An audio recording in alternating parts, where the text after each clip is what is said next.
टोकाचं बोलताय, मुंबई मध्ये येण्याची भाषा करताय। मित्रांनो, बाबासाहेब आंबेडकरांनी दिलेलं संविधान, त्या घटनेच्या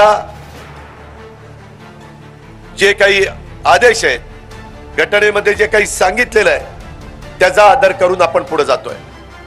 जर कायदा हातात घ्यायचा प्रयत्न कोणी केला तर त्याचा मुलायचा ठेवायचा नाही। मराठ्याचा आरक्षणाविषयी बोलतो, तो जातीवाद करतो, गोरगरीब ओबीसी बांधवाचा गोरगरीब मराठा बांधवा तो बांधला लावतो। त्याला ना मायबाप मराठा हो, तुम्हाला शब्द देऊन सांगतो, एकदा मराठ्याला आरक्षण मिळून द्या, त्याच्यात किती दम आहे शपथ सांगतो तुम्हाला, मला एकदा बघायचं झालं त्याच्यात किती दम। त्यांनी इतकं मराठ्यांचं वाटोळं केलंय, ते बाजाराची पिशीच घेऊन लिहिलं जाय आता ते यावल्याचं येडपण।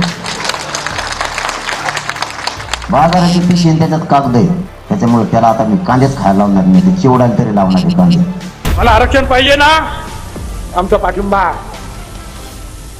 पण तो ते आरक्षण घ्या, स्वतंत्र घ्या, 10% घ्या, 12% घ्या, 15% घ्या, ते स्वतंत्र आरक्षण घ्या। पण यांचं म्हणणं ना, आम्हाला ओबीसी मधूनच सगळ्या मराठा समाजाला आरक्षण पाहिजे, मिळणार नाही। शत्रू मानायला लागले सध्या, कारण मी गोरगरीब मराठ्यांच्या पोराची मागणी केली, आरक्षण द्या म्हणून सरकार मला शत्रू मानायला लागले। पण तुमचं पाठबळ माझ्या पाठीशी, मी त्यांना भेद बी नाही, गिनीत सुद्धा नाही, मोजणार सुद्धा नाही, तुला काय करायचं तर कर।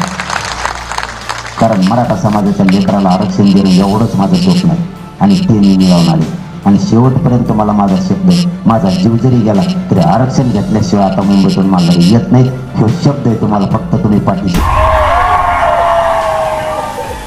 ओबीसी मधून संपूर्ण मराठा समाजाला आरक्षण मिळणार नाही म्हणजे नाही। गावागावातून जे आहेत छोट्या मोठ्या मिरवणुका निघाल्या पाहिजे, कॅन्डल मार्च निघाले पाहिजे,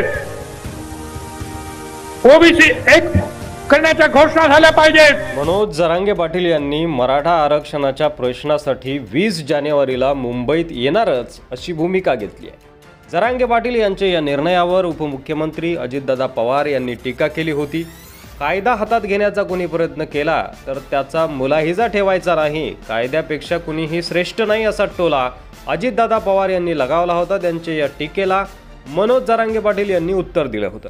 आता आजच्या सभेमध्ये बोलत असताना मनोज जरांगे पाटील यांनी छगन भुजबळ यांच्यामध्ये किती दम आहे हे मी पाहणारच आहे, फक्त एकदा आरक्षण मिळू द्या अशा भाषेमध्ये छगन भुजबळ यांच्यावर हात साफ केलाय।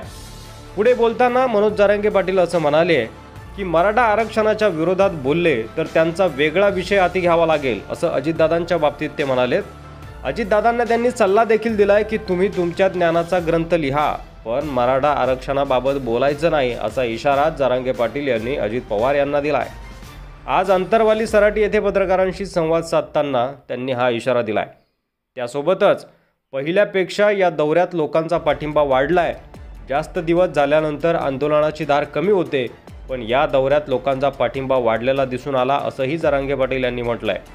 मोर्चात आमच्या वाढलेल्या संख्येमुळे सर्वांना आरक्षण मिळणार आहे असंही त्यांनी यावेळी नमूद केलं। यासोबतच ओबीसी मधूनच आरक्षण घेणार हे देखील त्यांनी ठामपणे पुन्हा एकदा ठणकावून सांगितलंय। यासोबतच छगन भुजबळ आणि अजित पवार या दोघांवरही त्यांनी सडकून टीका देखील केली आहे।